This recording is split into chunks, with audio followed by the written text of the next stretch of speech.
Washington football. Woo!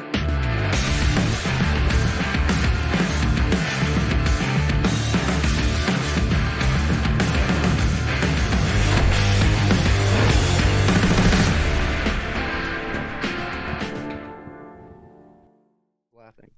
That's classic Mike Reed. I wouldn't expect anything else.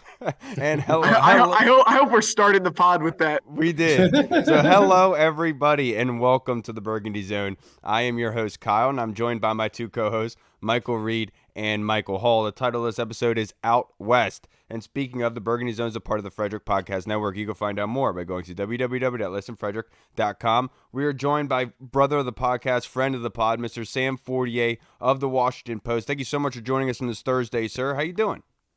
I'm doing well. I upgraded from the friend of the pod to the brother of the pod. Is kind of wild. I'm excited. It's kind of like Reed. You're in the in-between area. We don't know where you are, but we like it where you are, and we're not going to make any complaints. But good thing you're not stepbrother. Yeah. You know And speaking of being in the in-between, let's talk about Sam Howell a little bit, because Sam, you're one of the lucky people who are able to sit in these press conferences with these coaches time and time again every week, going back to obviously every year. But talk about the growth of Sam Howell and the confidence that the coaches have in him right now. Yeah, I'm actually sitting in my seat where I talk to Sam every day. Or at least on Wednesdays. I don't know if you guys. There you see, go. There's the. You should have used that as the background. Yeah, what are you should go doing? sit It's at the table. away. Go sit at the table. Should I go move? The Should I perfect move right backdrop. now? Yeah, All it's right, the all perfect right. backdrop. Let's go on a field trip. You got to field questions though, like you're Ron. We got to. You say, yeah, I really do. Well, let me tell you something. I really do. What if Sam All just right. got kicked out? They're like, it's not your chair. Get out. So with Sam Howell, I mean, look, guys, like as you guys have seen, I mean, he's looked a lot better the last couple weeks. I was particularly impressed on Sunday in New England with his ability to make pre-snap checks at the line of scrimmage against the New York Giants. You saw them get to him with cover zero blitzes, a ton, and he countered them. I walked into the locker room after the game, and the offensive linemen were raving about his cover zero checks, his confidence and his clarity to get to them, the communication on the offensive line, and that's what you saw on the Jahan touchdown. He'd been audibling to screens and quick passes a bunch, so when he audibles, when he sees cover zero, they creep a little bit closer to the line. Sam Howell, takes the play action and has the time. He has 3.0 seconds to then hit the shot over the top to Jahan. So to me, I think that's encapsulating, and obviously the sacks going down is a big deal as well. But I think those are the reasons why you're seeing so much confidence from the coaching staff right now. Yeah, and obviously the hot question right now, Sam, is the ownership and how they feel about Sam Howell moving forward, right? We still have a lot more football to be played. But let's just say, put yourself in their shoes a little bit. I'm not going to say that you talk to anybody or have any knowledge of it, but if you were to guess, do you think that they're still in a wait-and-see approach with Sam, or do you think that they're probably looking ahead with this young man? I mean, you always got to be optimistic that you found the quarterback of the future, but at the same time, guys, like it's 10 games, right? And you're calling a lot of offense with quick game to kind of minimize the thing that is worst about his game and the sacks. And while you have confidence that he can keep growing, and Eric Bieniemy seems to be doing a good job developing him, Tavita Pritchard, the quarterback's coach, like they're making progress, but it's really tough to anoint a guy after a really limited time. I think even with Jalen Hurts, what you saw in Philly, like there's just always going to be growing pains and uncertainties with where those guys are at. So I think they, if I had to guess, Josh Harris and Mitch Rales and the ownership group probably likes where he's at, but I don't think you can be sold on a guy after 10 games. Yeah, it's still early. I mean, that's why you need an entire season. But from one young buck on the offensive side of the ball to another young buck over there on the defensive side of the ball, how big was this game for Emmanuel Forbes? I think it was really important, but at the same time, one good game where I think against a not elite group of pass catchers that was down its two best players in Kendrick Bourne and Devontae Parker. Like, I need to see it against a much better group of receivers. I'm not saying I need to see it against DK Metcalf like A.J. Brown for particularly bad matchups.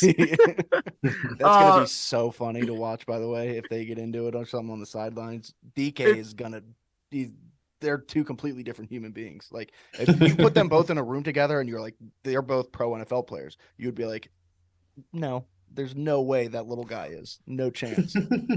One of them looks like an action figure and the other does not. Yeah, but I mean, right. we asked Jack today, like, are you going to try to avoid Emmanuel getting matched up on DK? Because obviously they did not against AJ Brown, and AJ Brown, really sunned Emmanuel, I think, on 2 third-down conversions, one of which was a touchdown. And so, and Jack said, obviously, his pat, I'm not going to talk about scheme, but I mean, that schematically, like, you can't let that happen if you're Jack Del Rio, because I guarantee you, Geno Smith is going to see that matchup. He's going to throw that way because, as Mac Jones said after the game, like he said, when Emmanuel Forbes was in the game, we were going to throw at him. Yeah, no, I mean, like you said, definitely, especially with that position, confidence is definitely key. So hopefully that's a confidence builder going into definitely a way tougher wide receiver core up in Seattle. But sticking with the defense, it seemed like New England was doing a lot of quick game stuff and trying to get the ball out. But when they did take the shots, did take the shots downfield, they were there. It's just they had a couple drops here and there. Do you think that they're going to be able to get to the quarterback this week? Because I think I saw a stat where Geno Smith outside the pocket is like the 9th best quarterback in the league, and within inside the pocket, he's like ranked in the 20s somewhere. So do you think they're going to be able to get to the quarterback, or do you think they're missing Montez and Chase on the outside? Wow, Mike Hall, you set up a feature I'm writing for tomorrow so well. I've just been looking at the tape and data. Hey, look, his nickname is D-Wade, you're LeBron. I'm just throwing you the hoop. His name is Hallstradamus for a reason. For you. So I mean, look, 9/11 Hall.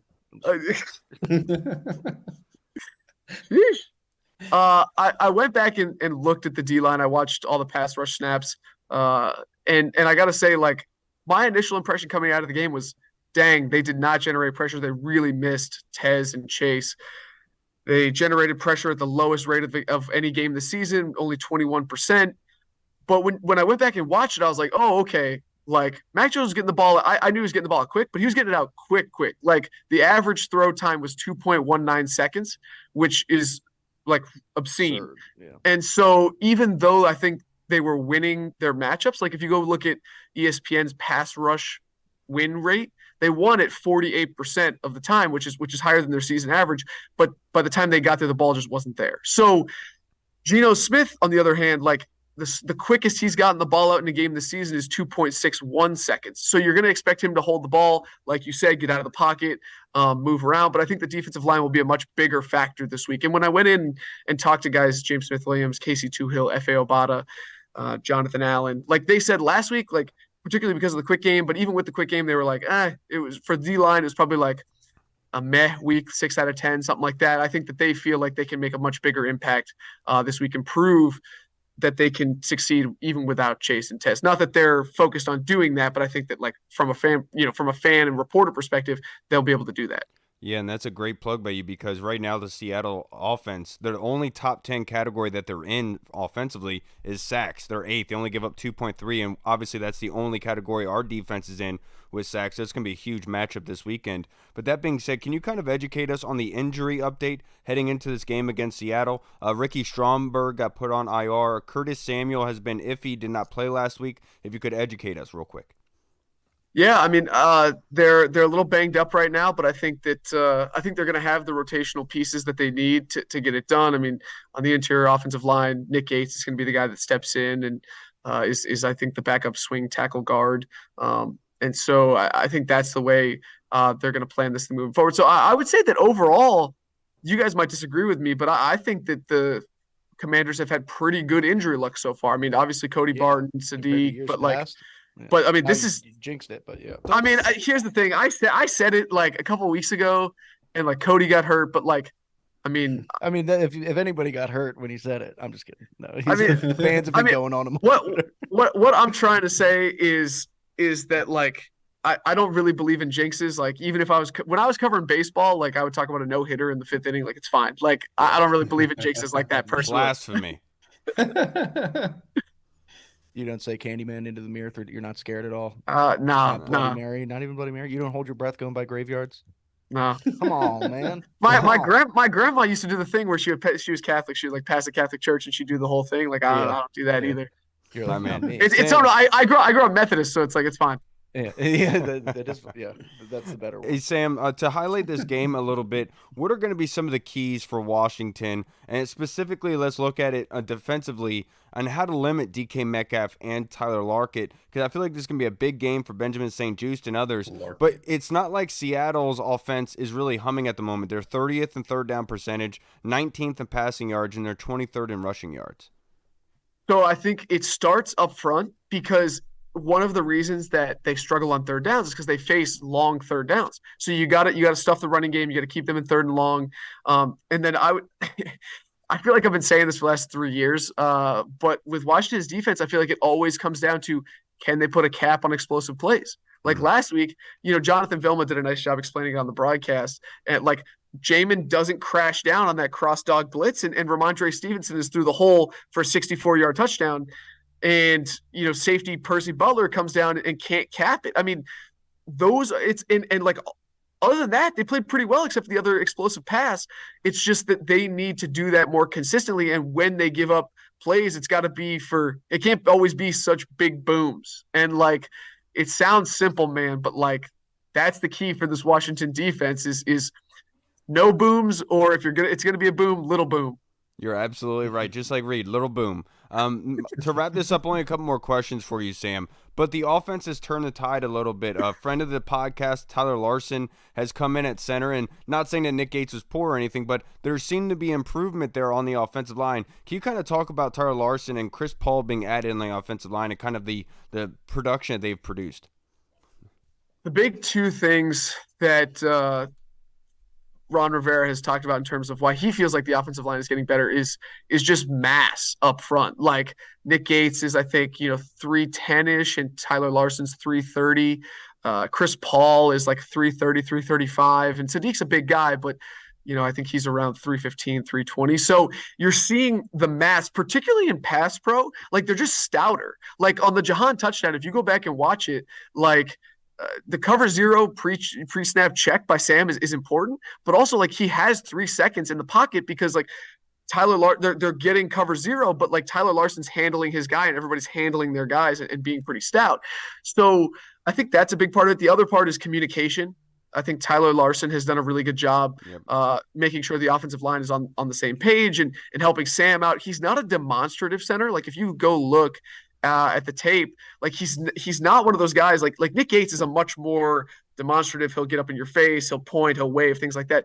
Tyler's a more reserved guy, but I think he's getting his message across. This is his 8th year in the league, I want to say, and he's just a savvy veteran guy. One of the things that stuck out to me is on one of their blitzes on Sunday, it's a 3-man stunt, and there's a guy looping around to kind of crash through. I want to say it's like the right side B gap, and Tyler realizes that Sam Cosmi is stuck on his guy, and he can. And Ron talked about this, but if you go watch the play, like Sam is stuck on his guy, and Tyler actually shifts over and chips the guy coming through the B gap, and so then all of a sudden, boom, like Sam gets the ball out before that anyway, but it just shows kind of Tyler's veteran savvy in terms of like getting guys right on the offensive line, even when things don't always go according to plan. Yeah, and specifically go back a couple weeks ago, Sadiq Charles, they had that long stunt. I forget who it was against, but Sadiq was late to be able to pick up that guy. They had 3 offensive linemen on one player, and it kind of shows the veteran change of Tyler Larson being in there, seeing that and then attacking it. Next question for you. You talked about Emmanuel Forbes already, but Quan Martin had the game-sealing interception. Talk about those 2 rookies, and do you expect them to get more snaps this weekend? Past couple weeks, they weren't getting that many, but they both had a good game against the Patriots last week. Different animal going against Seattle here, but do you think that they're going to get more snaps?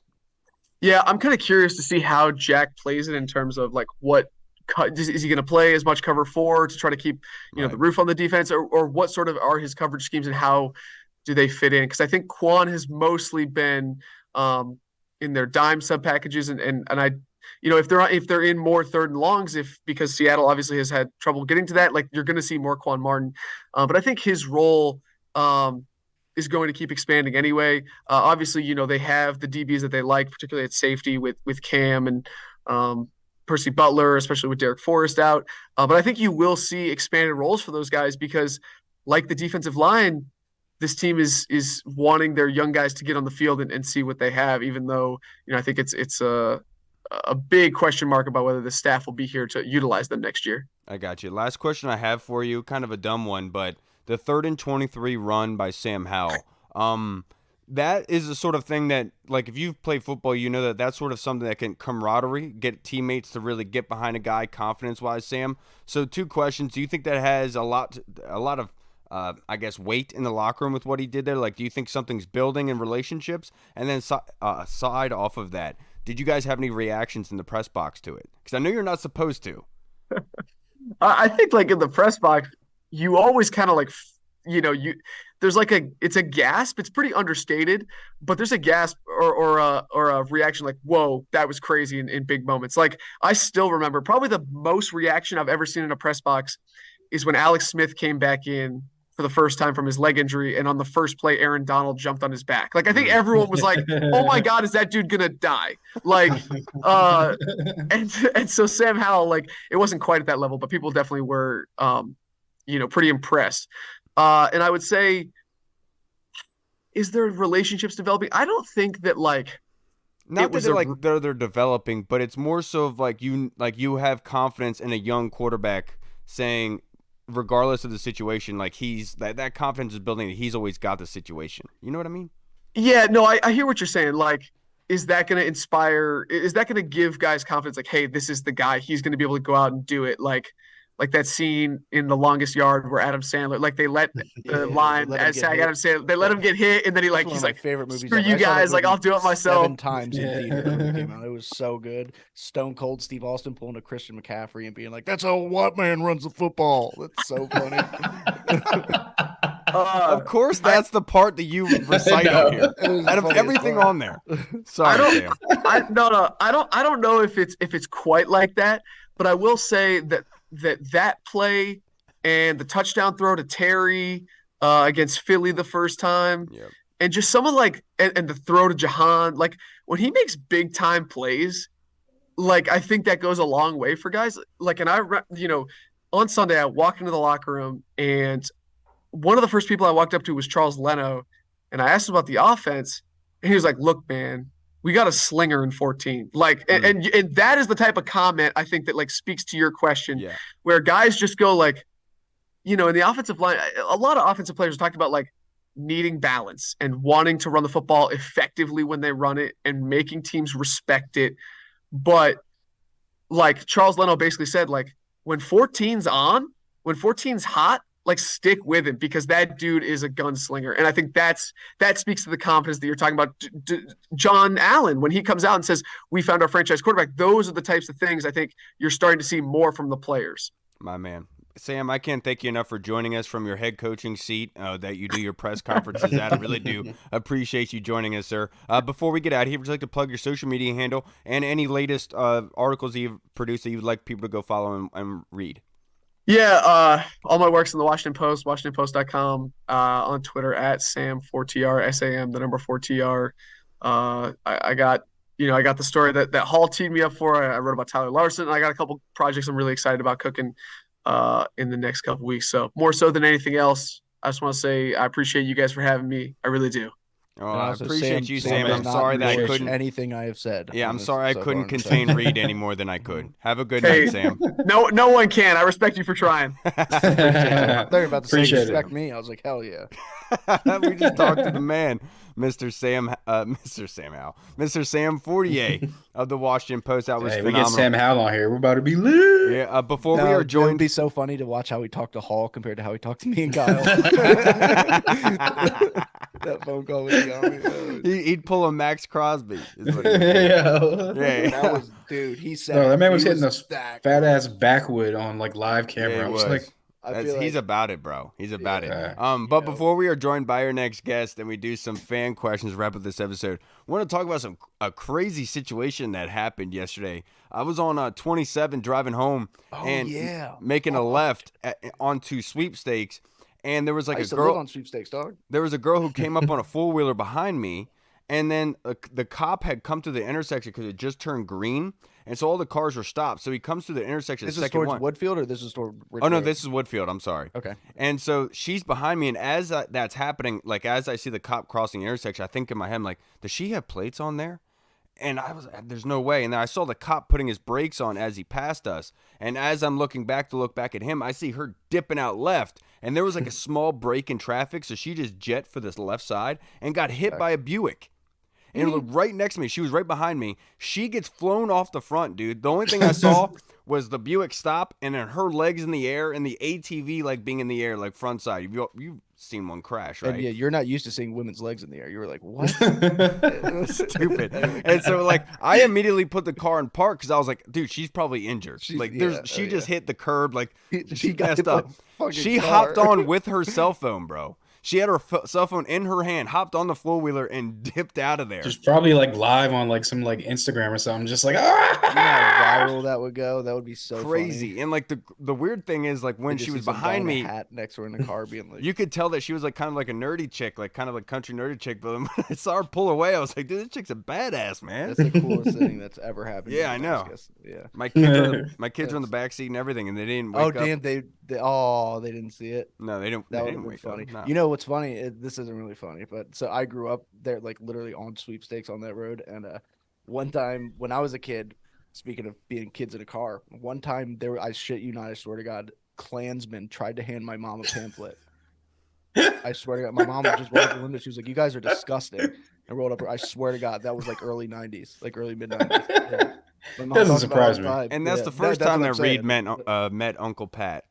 Yes. I don't know No. who Uncle Pat is, but yeah. Yeah, let's get into our fan questions to wrap up this episode, boys. Again, being joined by our next guest here. But this first one was submitted by the Colonel. He said the Sweat trade looks awesome if Chicago continues to suck. We will definitely be getting a high second rounder. I'm still shaking my head about the Chase Young trade, though. At best, we'll get the 28th pick of the 2024 third round. Please explain how that third round pick is better than the third round comp pick we would have received anyway if we let him walk at the end of the season. Hall. So I think you brought up right that Yes. the new comp rule that you have to be within like the top 5 of like salaries or like something like that as far as like DN salaries go for us to gain back the comp pick. So When you have to I remember, think that- Hall, you got to remember that the comp pick the 49ers got was from last season, so it's the year following. So a comp pick of Chase would have walked would not have worked for the 2024 draft. right, so it would have been 25. You're right. Exactly. Exactly. So like you said, they're getting something this year, or I guess this year as far as like next draft goes, 2024.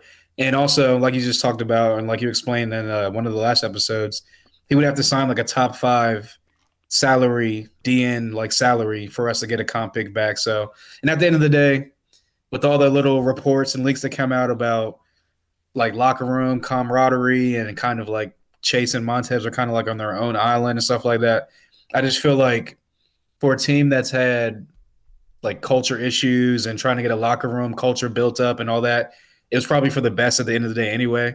And it seems that they weren't going to re-sign him for, like you said, regardless. So better to get something now or for the future than for the far, far future, in my opinion. Yep. Now this next question from the Colonel, Reed. He said, I've heard speculation that "Do Your Job" slogan was intended mostly for one person, Chase Young. My suggestion, don't know if that's true or not. My suggestion, now that he's gone, would be make winning a habit the new slogan. He said we need more consistency. What do you say to that?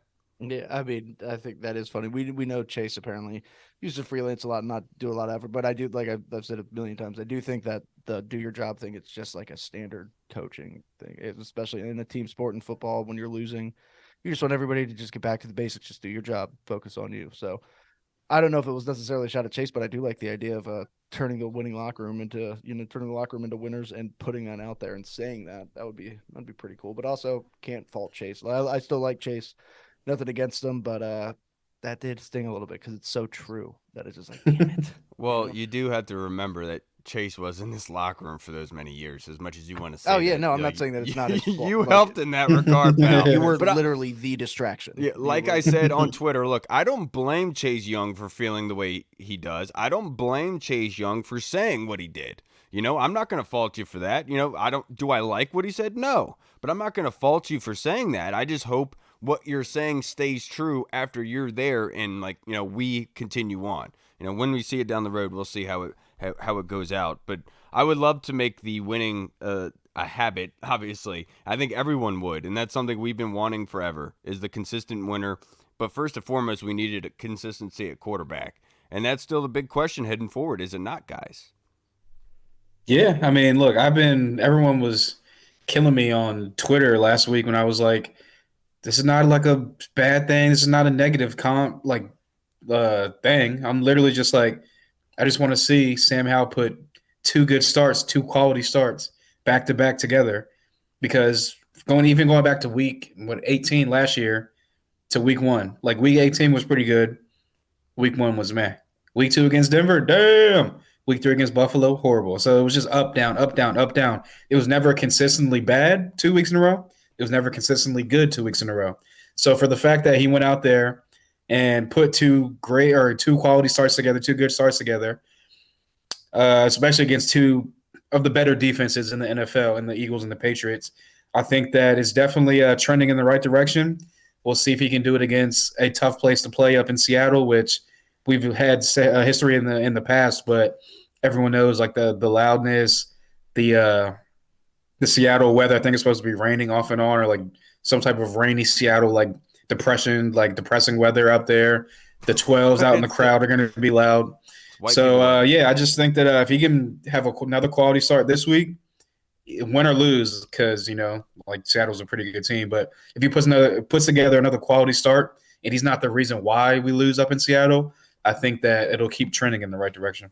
Yeah, right now Washington offensively, they're 18th in points per game, 12th in red zone conversion percentage. They are 24th in third down percentage, 9th in passing yards, 26th in rushing yards, 31st in sacks, and 21st in giveaways. So they have a long way to go, obviously. But that being said, I talked a big game early on with Sam. But I'll tell you this: the progression, what you've seen out of him as a quarterback, what you've heard, what people say about him, especially like EB, saying that the kid doesn't make the same mistake twice. He cares about it. He's a film rat. He's a junkie. And the fact that he was drafted in the 5th round.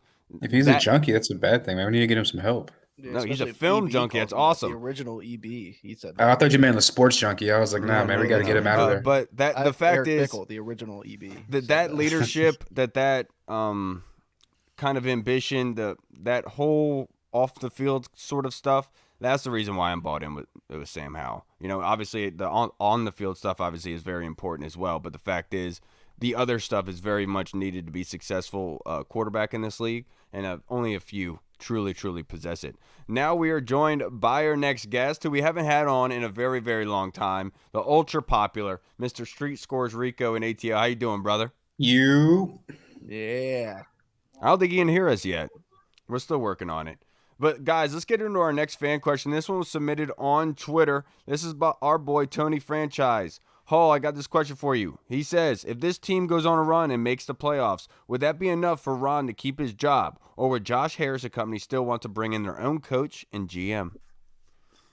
I think it depends on how far you go in the playoffs. I think that if you just get in on the 7th, which more than likely, no matter how you cut it, more than likely you're going to get in on the 7th seed. So you get into the divisional round, you lose your first game. We saw what happened with Doc Rivers up in Philadelphia, as far as which is a little bit different because Doc had been there a couple years and never really got over the hump. But I mean, you could also say that 4 years, 2 playoff appearances, you don't really get over the hump.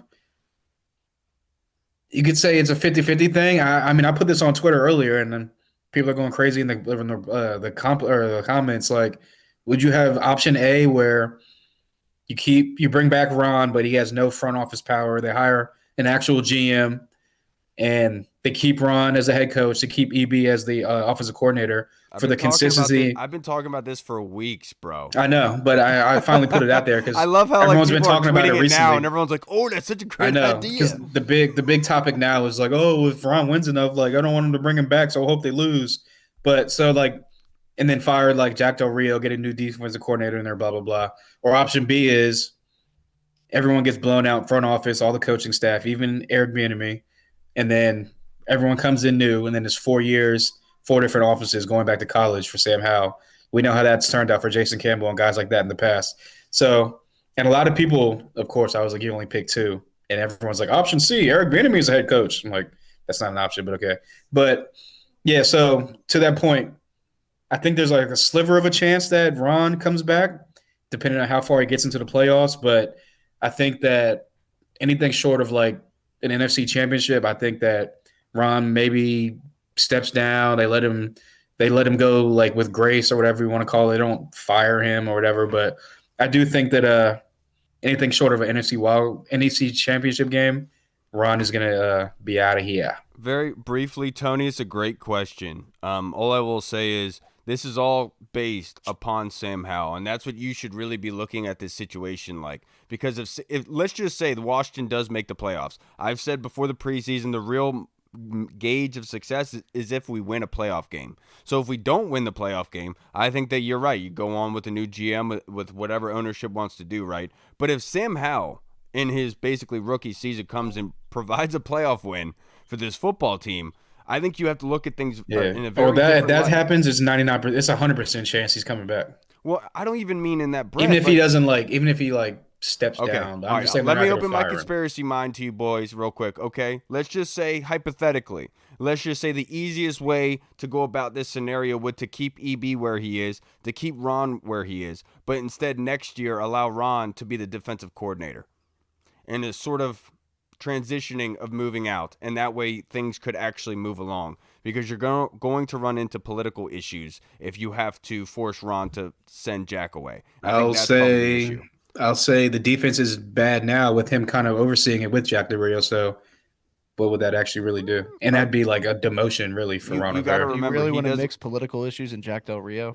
Stupid. No, but you got to remember that in his first year when he got cancer, Jack took over all duties. And Ron always says he doesn't micromanage. He lets his guys do his things. He helps coach on and here, but it's not like he's the one putting together everything. You know what I mean? And so maybe that could be something brought in. But now, let's not prolong this anymore. Our boy Street Scores Rico, how you doing, brother? What's good, man? What's happening, y'all? What's up? You want to answer this one? Yeah. I mean, I'm kind of with y'all. I see it a slightly different way. Like, mostly agree. I feel like the thinking is Josh Harris probably just wants to go ahead and find his own head coach just in general. And exactly like y'all are saying, is like if we win a playoff game, we make it to the NFC Championship or something like that, then now it's like we got to rethink it. But I think he's like already in his mind, unless Ron Rivera does something to wow me, I'm ready to move on and get this whole thing going the way he wants to. I think if anything, like Eric Bieniemy, Sam Howell, a few other probably coaches and players are like auditioning for the 2024 and beyond Commanders right now. But to me, I think Josh Harris, I think Ron Rivera right now is just the face. There's no point in I'm firing him right now. You don't really gain anything. Right. It's not like we're going to get ahead of anything. All of the head coaches we would potentially want are probably offensive coordinators for other teams right now. So it's just, we wouldn't really gain much. And the funny thing about that, Street, is that everyone is looking at this scenario as if it's a positive by firing Rivera because it would somehow bring excitement to the team. When in reality, I think it would have the opposite effect. We're actually just pushing what we want onto them. But to that point, all I'll say, I think that a lot of people who have the argument that Harris should be looking for a GM instead of a head coach first and foremost, I agree with it. But the only reason why I say Sam Howell is the big cog in this, because if you do go down that GM route and Sam Howell does perform well and that GM wants to keep Sam Howell, you're now having to go get a head coach that likes Sam Howell, which is very similar to how Dan Snyder was orchestrating this football team for many head coaches that he selected. And that's not the kind of recipe that we want to follow. So in my opinion, this is a great question, Tony. The huge cog in this is Sam Howell, because it all depends on him.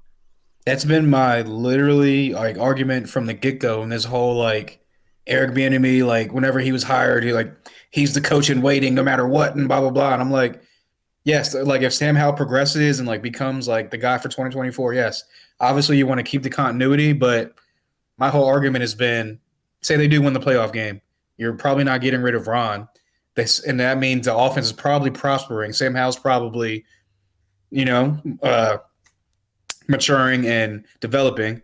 Well, that means Eric Bieniemy is probably going to have legit head coaching offers on the table, which means he's probably out the door anyway. And that's always been my whole argument from the get-go. It's like I don't know, option man. A, That's option true. A, like yes, is on the table as he can possibly be the guy because you want to He keep came Sam here Howell. for Sam Howell, though. You can remember that. I think he came Well, here to if you actually prove- read the tea leaves and the reports, there was no other offers on the table. I think he came here to So, prove that he could. You know what I'm run saying? the Like ball. there was no other offers out there for him other than this job, Just saying. and then maybe going back to Kansas City. I got So you can put that as you wanted to, but all I'm saying is I got you.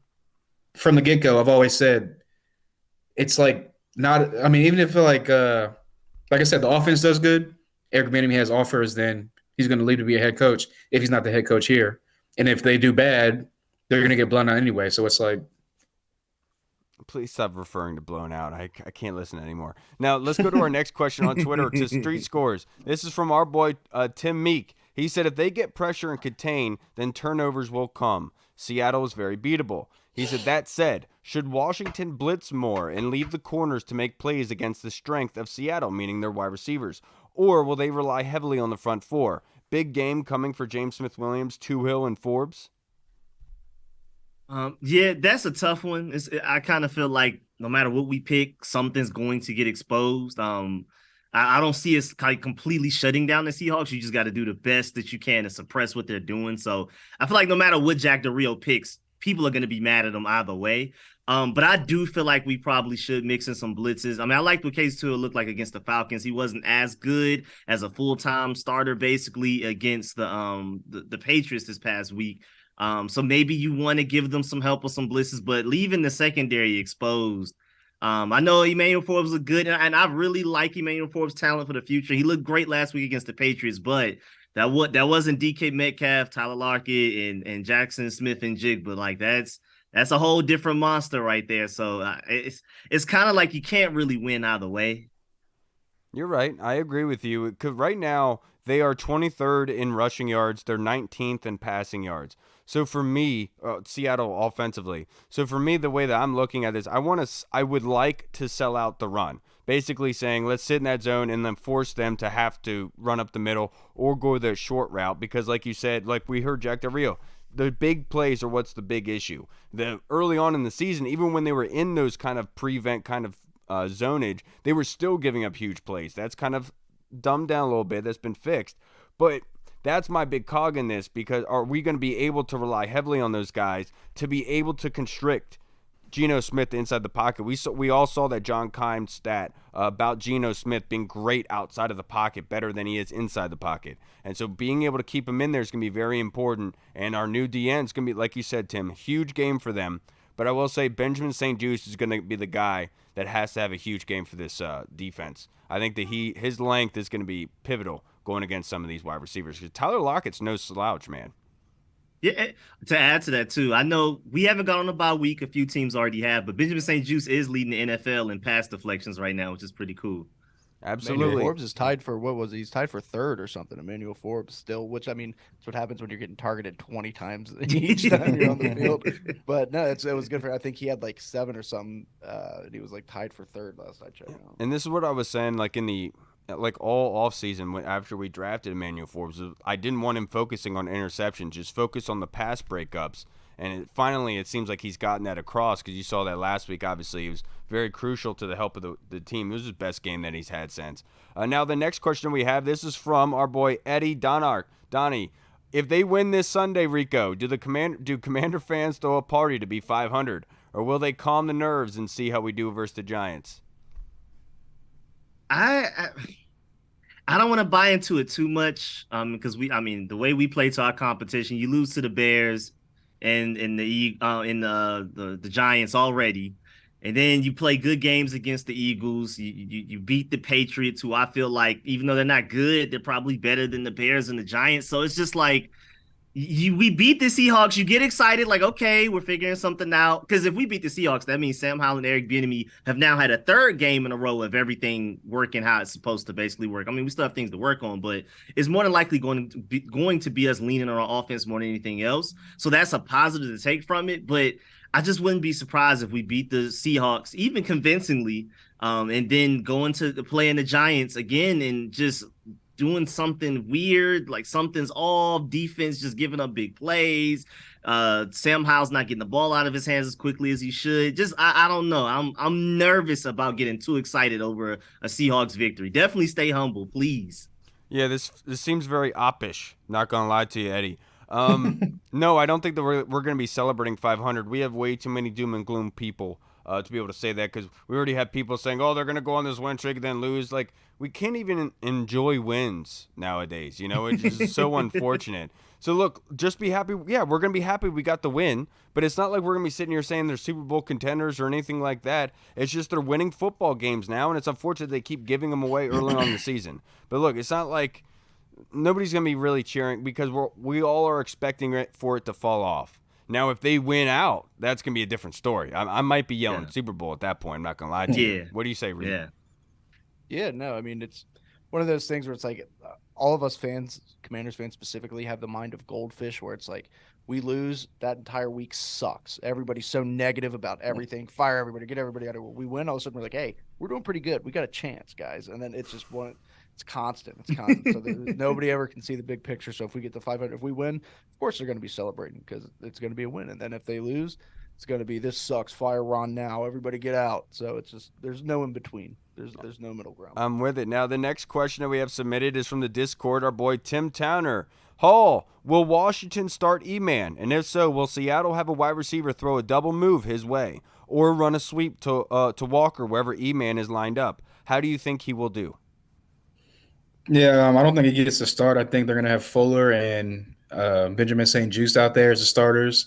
I mean, unless they go like 3 DBs, maybe I don't know. Maybe I don't think he's going to get the start, just because I still think they're trying to work him in. But I do think he'll be like heavy in the rotation, and he'll be in there a lot. But he'll definitely get more snaps than he did last week.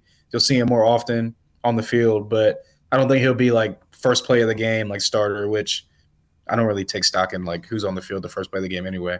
But as far as how he does, I'm hoping that he gained some confidence over last week, even though, again, it's a little bit lesser competition by NFL standards, wide receiver core.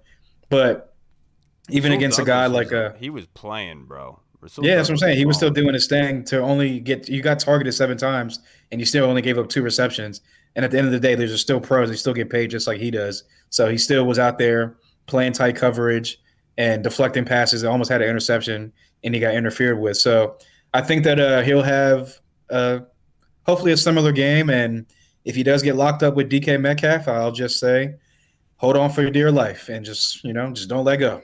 Now, dude, if I could talk to Emmanuel Forbes, I would tell him to embrace it. You should be asking to go up against DK at this point. You can't be scared, man. There's some baby steps. Let's take baby steps. Yeah, dude, there's no room to be scared on the football field. Guarantee you that. You'll be taking. Look, we've already seen it in the first couple games. We saw him playing scared. That being said, I would be happy with them using Walker on a sweep over to Emmanuel Forbes' side. Emmanuel Forbes is a great tackler versus the run. He's very effective. It's all the difference in his effort and wanting to make that tackle, in my personal opinion. Others might disagree, but that's just how I feel. So I would feel good about Emmanuel in that situation. Do I think he's going to start? I don't think so. I think that he should be using a specialized format. Like if you're going to do some blitzes or something in the other, then bring him onto the field in that kind of coverage on the backside. You want to create that pressure where he's on the field so he can't be targeted a lot. Sorry, Rico. I just wanted to add to all of y'all's points, especially Hall, that Fuller and St. Juste played 100% of snaps last week, and Emmanuel Forbes wasn't too far behind, 75%. So he still played a lot. He technically wasn't a starter, but he played a lot. So it kind of helped answer the question a little bit. It's great snap count from him and a great numbers look up by you. Thank you, Street Scores. This is why I need a PC so I can actually do this. I'm on a laptop, which is not capable. Now the next question, Reed, is from Deluxe. We know the protection calls have been improved since Larson has been starting. Do you think Charles would have benefited as well if healthy? Charles is out, but could the line be better with Larson and Charles? Look, I like Sadiq Charles a lot. I think Sadiq Charles, first of all, one of the funniest people in the world, just based off of his Instagram posts. The dude just gets it. He's a funny dude. He's a goofy dude, and I love the skill set that he has. But would it be better? See, I want to say I don't know if it would be better. I think it would still be about the same. I feel like a lot of it has really just been Bieniemy's play calling and Sam Howell getting the ball out a lot faster, like just the overall strategy. So I think it would probably be about the same. Look, it's not like Chris Paul, despite what some people are saying. It's not like Chris Paul's burning the world either right now. I mean, he's been all right. He's been solid. He's had some very good plays. I think he's flashed. He's done a very good job, but I don't know if he would necessarily be better or worse. I think you'd probably see about the same, and that's okay because I love Sadiq Charles. The dude rules. Sadiq had some good games here and there, but we saw a lot of mental lapses, and Sadiq is really at his best when he's on the move. And we didn't see a lot of screens and stuff like that when he was in there. We were calling for it, but we didn't see it that much. I'm not going to say that we would be better without Charles or not. I know that nobody is innocent. It wasn't all his fault, nor was it Gates. But I like what we have going at the moment. Now, I don't want to get trigger finger happy here. I just want to be able to continue what we're doing, be able to run the ball effectively. But if Chris Paul struggles, but I haven't really seen that too much, but we'll see this weekend going against Seattle because defensively for them, they are fourth in sacks. They average just under 3.5 per game. And obviously we're 31st in the NFL still in giving up of sacks, obviously on a good trajectory. But this is going to be a big test this weekend against Seattle. They get after the quarterback. So for me, I don't know. What about you, Hall? Yeah, I mean, well, we both answered that question. I mean, I'm gonna probably say kind of the same answer, but I'll say, you know what? I'll say no, only because offensive line is about. It's not about. I mean, it's about having your 5 best players on the field, but it's also about those 5 players gelling together as one. Cohesion, and it seems like communication. Exactly. Communication, cohesion, gelling is one. And I feel like the line right now is kind of gelling is one. See, Rico didn't laugh. He doesn't know what that is. Good for you, Rico. Don't look it up. Yeah, don't look it up. Don't look it up. But yeah, I think their gelling is one. And I think, yes, it has to do with Tyler Larson and him calling out the free blitzers and the slide protections and whatnot. But yeah, I think that with Larson and how they are now, I think they're better and they're at their best only because, like you said, now I think a lot of it also is Sam Howell getting the ball out quicker. He's not holding on to the ball. He's being a little bit more decisive in the pocket, and he's moving around in the pocket a little bit more. He's not running into sacks anymore instead of getting and avoiding them. So I think it all works. It all works as one, but I would say that based off the communication and cohesion aspect, I would say that they're best right now. Yeah, dude, that's why Reed never made it far as a quarterback in football. He just kept running into sacks. Now, this next question, I'm going to go to you, Rico. This is from Scott Hartley in the UK. I'm so tired of you not being an ally. Scott Hartley in the UK. Oi! His question, Rico, who needs to stand out on defense to allow us to get the win?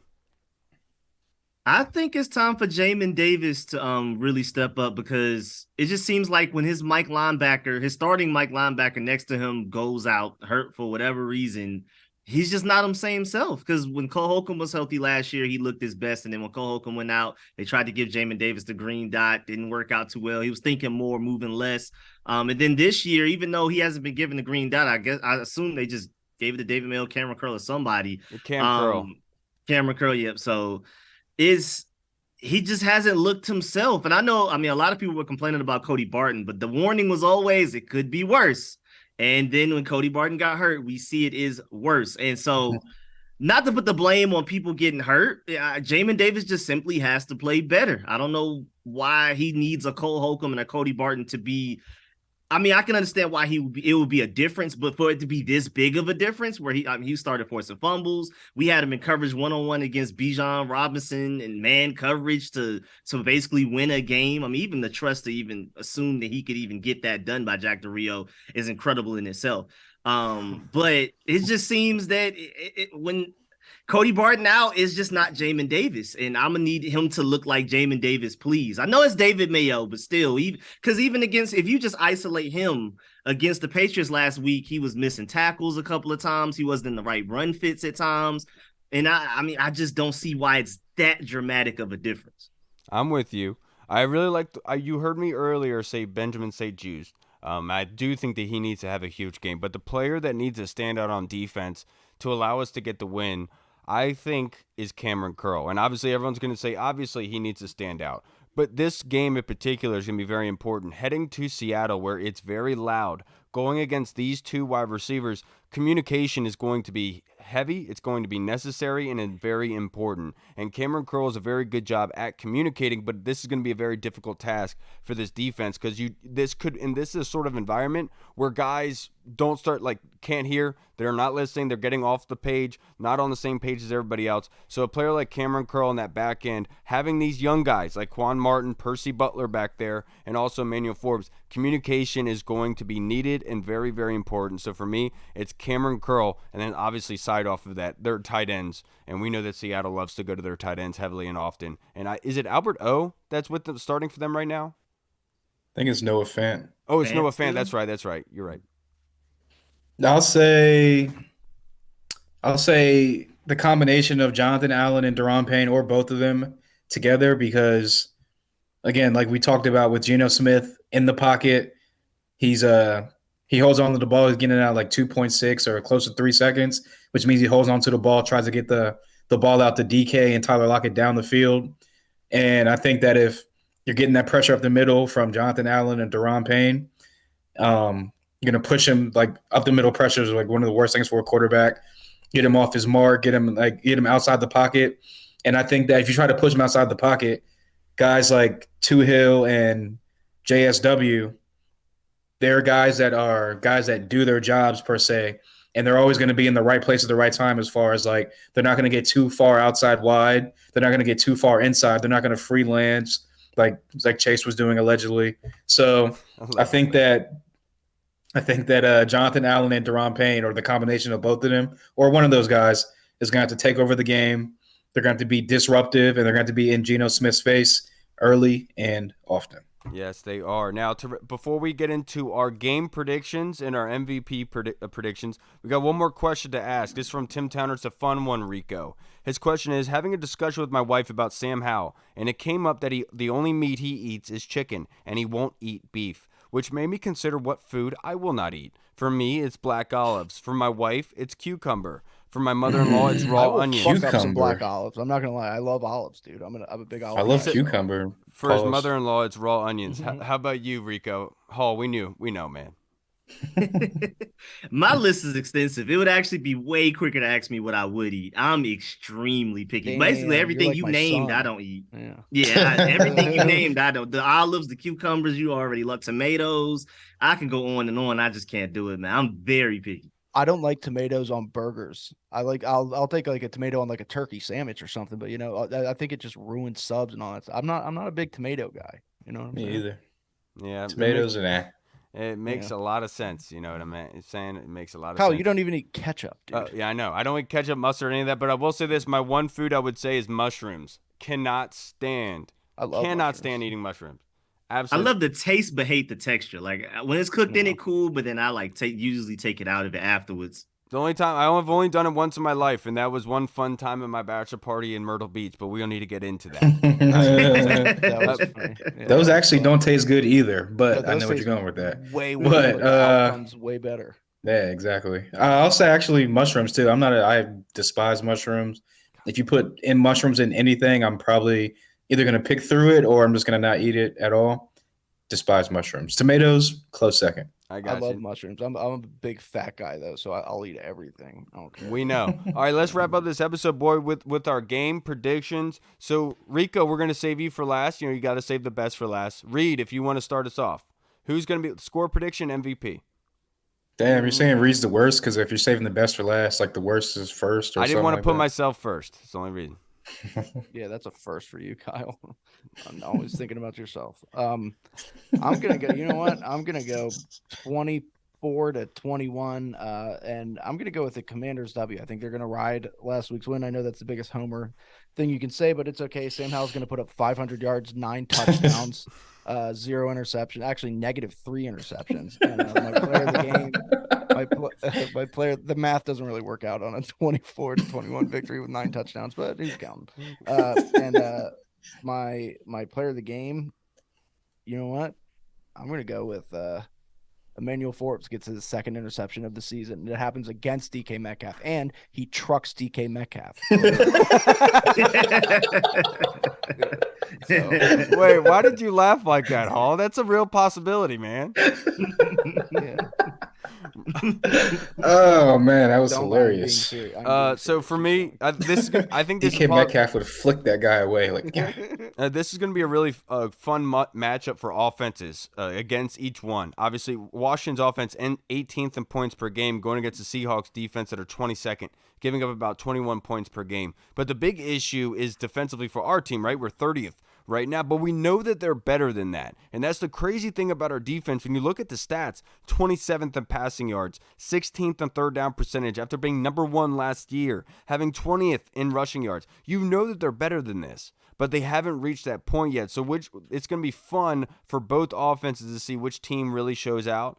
But I think Washington has this. I think Washington wins at 31-20, and the MVP, I honestly, is going to be Terry McLaurin. I think Terry is on a tear with Sam Howell right now. One of the most beautiful plays I've seen all year long is that quick slant to Terry that he just ran in front of everybody. So smooth, easy, like a 2-point jump shot in NBA, very high percentage shot, and Terry just taking it. He should have got a touchdown there, but my goodness, that was beautiful. So for me, 31-20, Terry McLaurin MVP. it's on me. Yeah. I'll go. I think it's going to be a shootout. It's going to be a close game. Ron Rivera, since his tenure here, is 9-3. I want to say in the month of November. So we're 7-1 overall in the regular season in the history of us going to Seattle in the regular season. So bodes well for the Commanders. I think it's going to be a shootout. It's going to be a close game. I'll go Washington with the slight win. They come down, game-winning drive by Sam Howell. I'll say 33-29 Commanders. Yeah, one of the higher stats of Washington leads right now is red zone conversion percentage. They're 12th, averaging 56% of all of their drives that go in the red zone are ending in a touchdown. And obviously it's going to be crucial in this game against Seattle, who are 28th on defense in the red zone, allowing other teams a 66% chance of getting a touchdown there. So getting the points and getting up on that offense is going to be huge. All right, Rico, finish us out. What's your score prediction MVP, sir? Yes, sir. So I definitely have a very offensive game. I, for some reason, feel like we're going to come off to a slow start, but then we're going to come out and kill it at a certain point the rest of the way, take control of the game. I don't believe there's been a Joey Sly game-winning kick this season yet, and I think he has it in him. We saw because he had to make the. Yeah, it's been Sam Howell touchdowns or 2-point conversions, send it to overtime, but it hasn't been like a Joey Sly field goal kick. So I think he's due. It seems like he's finally starting to get something going. As long as it's not blocked, he's making it, because he had that 56-yarder he made, then false start, and then he had to make the 61-yarder. So that was enough to make me believe in him just a little bit more. I see Sam Howell game-winning drive, but it ends in a field goal. We win 27-24. 27-24. As Joey, long as the third leg slide, my man. As long as we can stop Sean Alexander and Matt Hasselbeck from going on the field, I got a good feeling about this. I have a great feeling about this game. All right, everybody, that's going to wrap us up for this episode. Thank you so much for watching. I can't thank you enough. Enjoy the weekend. I think I'm not sure how I feel about this game at this point, but I think we should feel confident in this football team. They're going to come out ready to play. I think they're ready to go for this. All right, everybody, it's going to wrap us up. Street, I can't thank you enough, man.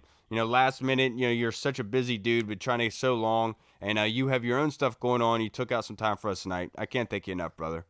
No, thank you. And I just hate how busy I've been. It's been something random, like my Mac stopped working. I had to get a new. It's always been something super random. Halloween is huge for my family. We do like a whole house hunt that takes like 3 days and stuff. So it was just a bunch of random. So now I'm back on track. You're the good house. Yes, sir. Yeah, yes, sir. Big time. It's so funny. I was just thinking, I was like, it's crazy like how excited I get for Halloween and like the lead up season. I'm like, spooky season is the best season. There's nothing better than Halloween. Then as soon as like the next day, I'm like, fucking Christmas, dude. I love Christmas so much. Nothing's better than Christmas. Yeah, we know, man. All right, everybody, that's going to wrap us up for this episode. If you made it this far, you are a freaking champion. Oh, before we get out of here, I just wanted to put we had some game predictions submitted in Coach Curl submitted the first one on Twitter to us, and I had marked it. I had bookmarked it. I'm trying to find it right now. Hold on. 21-13 with a defensive score, says Coach Curl. So it's going to be a very defensive game, in his opinion, opposite of us. You should probably listen to him because he knows more than we do. And the other one was the Colonel, who said that we would win 28-21, I believe was his 28-24. Washington wins with a 4-game winning streak heating up. We'd love to hear that. All right, everybody. I bet Coach Curl got the scripts from Cam. I bet he did. He definitely did. Oh, I didn't even think of that. Dang. Make sure you guys go check out the Cam Curl mic'd up episode on YouTube. It was phenomenal. Great episode. All right, everybody. We'll see you on Monday. You're not going to want to miss it. We'll see you then. Have a safe one. Washington football. Woo! Hello. What's up, everyone? This is Kyle from the Burgundy Zone. We are releasing our own merch to support the show. If you want to rock the Burgundy Zone logo or you want to see Reed's face on your shirt, we got it. We're starting with t-shirts, hoodies, and zip-up. So if you're a fan of the show, make sure you snag one before they are gone. Check out the link in our bio on Instagram, or you can find the link in the description of the video. Thanks again for all your support. Until next time.